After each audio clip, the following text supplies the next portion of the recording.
Corporación Inmanente. Corporación Inmanente. Presencia internacional en medios. Estamos de vuelta en este su programa Desde la Trinchera. Les recordamos que tenemos nuestra página de Facebook Desde la Trinchera, a donde subiremos las imágenes de los artículos que trajimos el día de hoy para mostrarles. Y estábamos platicando sobre la Guerra de los 6 días en 1967.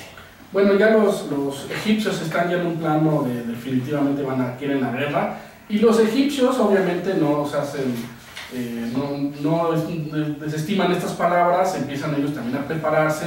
Ya tenían una serie de planes preestablecidos, y algo que también es muy interesante es que además todo su ejército ya lo tenían preparado y estaba muy bien entrenado, sobre todo en la cuestión que más adelante vamos a platicar, en la cuestión de la aviación. Ellos habían hecho prácticas para que un avión aterrizara, repostara, cargara munición y volviera a despegar en 8 minutos.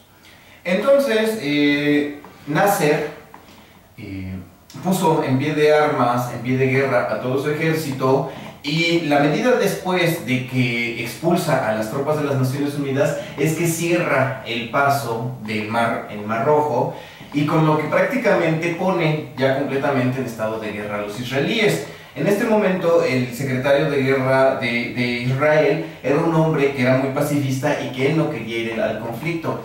Entonces, a clama popular, lo expulsan, lo quitan del poder, y sube un hombre que era muy famoso y que se hace mucho más famoso en esta guerra, que era el general Moshe Dayan. Él seguramente en algún momento todos lo hemos visto. Él es un hombre que es calvo y que tiene un parche característico en uno de sus ojos. Él perdió su ojo durante la Guerra de Independencia, en el 47, y él es un hombre muy aguerrido. Él es un hombre que de inmediato, cuando sube al poder, llegan a la conclusión los israelíes de que, puesto que ellos están rodeados de enemigos, ellos están rodeados de los sirios, de los jordanos, de los egipcios, de los iraquíes, la única manera en la que ellos podrían ganar una guerra sería pegando primero, y no solo pegando primero, sino pegando primero y pegando 2 veces. Entonces, deciden que van a llevar a cabo una guerra defensiva que se convierte en ofensiva, y como bien nos mencionaba Marco Antonio, su fuerza aérea, ellos estaban conscientes desde la Segunda Guerra Mundial, todo el mundo lo sabe, que lo que gana las batallas y lo que gana las guerras es la aviación. Por lo tanto, el primer ataque que ellos tenían que hacer era para deshabilitar a las fuerzas aéreas de todos los países enemigos, principalmente la Fuerza Aérea Egipcia. La Fuerza Aérea Egipcia era la más moderna de toda la coalición árabe, y además los israelíes, en una labor de espionaje, ya tenían la lista de todos los pilotos, sus rangos, sus domicilios, y tenían ya todas las bases y sabían exactamente a qué hora volaban las patrullas. Algo que muy curioso es, y que les pasó casi a todos los países, incluso Estados Unidos, es que nos mandaban una patrulla al aire, pero en lo que aterrizaba y despegaba la siguiente patrulla era un tiempo muerto, o sea, no había nadie que vigilara. Entonces los israelíes ya habían subsanado eso, ya sabían, tanto lo habían fomentado en sus pilotos de que siempre tenía que haber una patrulla en el aire, ¿sí? Y también ellos se habían dado cuenta que los egipcios tenían este defecto. Entonces, exactamente a las 8 de la mañana deciden que es a la hora en que la primera patrulla había aterrizado, y en lo que están desayunando y en lo que están repostando los aviones, y de repente llega entonces la Fuerza Aérea Israelí y les da con todo a todos los aviones que estaban en ese momento en tierra. Como bien Marco nos decía, los israelíes se dan cuenta de que, por ejemplo, regularmente las guerras inician al amanecer, empiezan a las 4, 5, 6 de la mañana, y entonces a esa hora estaban en alerta todas las fuerzas egipcias. Si ellos veían que eran las 7 de la mañana y no los habían atacado, entonces iban a desayunar. Y en ese preciso instante, cuando están desayunando los pilotos egipcios, es cuando las fuerzas aéreas israelíes atacan todos los aeródromos. Marco nos mencionaba que hicieron 8 vueltas cada uno de los aviones, y en las primeras 3 horas del 5 de junio de 1967 acabaron con la Fuerza Aérea egipcia, jordana, palestina, y de paso habían algunos aviones iraquíes que estaban acercándose y que querían apoyar a sus aliados, y también los derriban de paso. Entonces, básicamente en las primeras 3 horas del primer día de guerra se acaba la fuerza aérea, se acaba toda la oposición aérea que pudieran tener los israelíes, y de ahí se dedican pues a avanzar, a Sí, ellos invaden toda la parte que es la frontera con Egipto, que es la parte sur, y al norte estaban los sirios. A los sirios les llega la información, por alguna extraña razón que nadie sabe, les llega la información de que los egipcios habían iniciado la guerra y que estaban ganando. Y entonces en un momento de euforia y de locura deciden ellos avanzar, y entonces obviamente los israelíes ya lo tenían previsto. Además ya los israelíes tenían toda la lista y el mapa de las defensas sirias debido a la labor de espionaje de un señor que se llama Eli Cohen. Ahorita vamos a platicar de él. Y entonces los israelíes se dedican a atacar a los sirios y a darles una soberana paliza, y los echan para atrás. Y entonces no solamente defienden su territorio, sino que recuperan casi el doble del territorio que ellos ya tenían. Uno de los objetivos principales que tenían los judíos durante esta campaña de los 6 días era tomar las alturas del Golán, los altos del Golán. Estas son unas montañas cuya función para los judíos es la de que por ahí baja el suministro de agua por el que ellos comenzaron a surtir obviamente su población. Entonces, algunos años antes, lo que deciden los habitantes, el gobierno de este país, era cortar el suministro de agua, no con otra intención más que de fastidiar, básicamente, ¿no? Entonces, los israelíes deciden que uno de sus objetivos principales es tomar las alturas del Golán, y para tomar las alturas del Golán, ellos echan mano de lo que es su fuerza acorazada.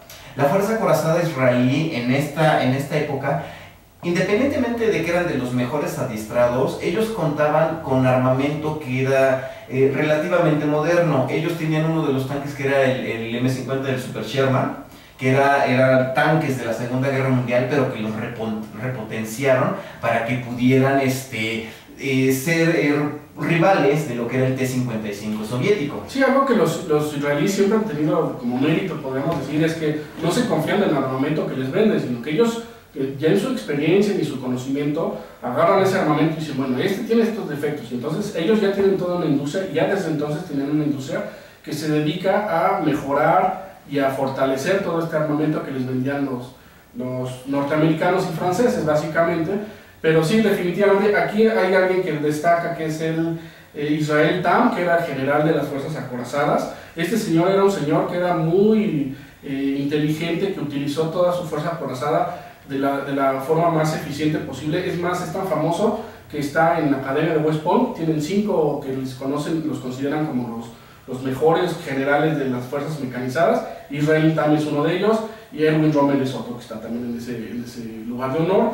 Y realmente Israel Tam era un señor muy inteligente, y él ya falleció, pero antes de fallecer él estuvo muy metido en el proyecto del Merkabah. Él es el padre del Merkabah, que ya es un tanque que ellos desarrollaron con su propia industria. Entonces, como les comentábamos, en el primer día y en el segundo día, básicamente los israelíes barren del mapa a los ejércitos de todas sus naciones enemigas. Los arrollan, no existe otra palabra, los arrollan. Existe una desbandada por parte de los egipcios.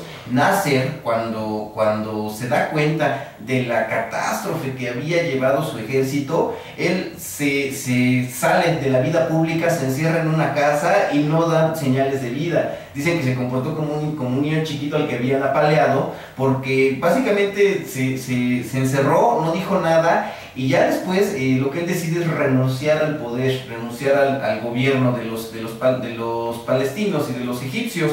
Entonces la población clama porque él se quede, porque él siga haciendo frente a lo que había sucedido. Al tercer día de guerra, las Naciones Unidas llaman por un cese de las hostilidades. O sea, al tercer día, las Naciones Unidas comienzan a tantear para que ya le paren a la guerra. Llega un momento en el que Nasser acude por la ayuda del líder soviético.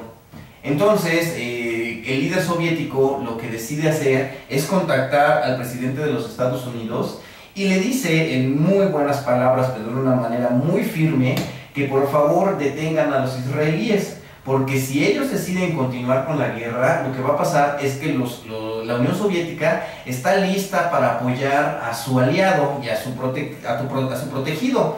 Y esta orden la dice al mismo tiempo que comienzan a llegar escuadrillas soviéticas y les empiezan a borrar las marcas soviéticas para que las hagan pasar por egipcias. Entonces el presidente norteamericano, presto y perezoso, ni presto ni perezoso, va con los israelíes y básicamente les dice: oigan, pues ya párenle por favor, porque ya se nos viene encima la Unión Soviética, nosotros americanos estamos ahorita enzarzados en una guerra en Vietnam y nosotros no vamos a correr en tu ayuda, por lo tanto, pasa muy poco tiempo para que decidan parar el combate. Sí, algo que también tenían las tropas árabes particularmente era que algunas eran muy bien entrenadas, pero había otras que básicamente eran reclutas que habían levantado 6 meses antes, que no tenían ni idea de nada. Los oficiales daban las órdenes y se desaparecían, y entonces las tropas sin tener un líder, sin tener un oficial, pues no sabían qué hacer. Y entonces sí, definitivamente algo que influye mucho a favor de los israelíes es esta mala disciplina y mal entrenamiento de las tropas enemigas, de las tropas árabes en general, tanto egipcias como sirias. También otra de las cosas que aprovecharon el pueblo de Israel durante esta guerra fue la de hacerse nuevamente de la ciudad vieja de Jerusalén.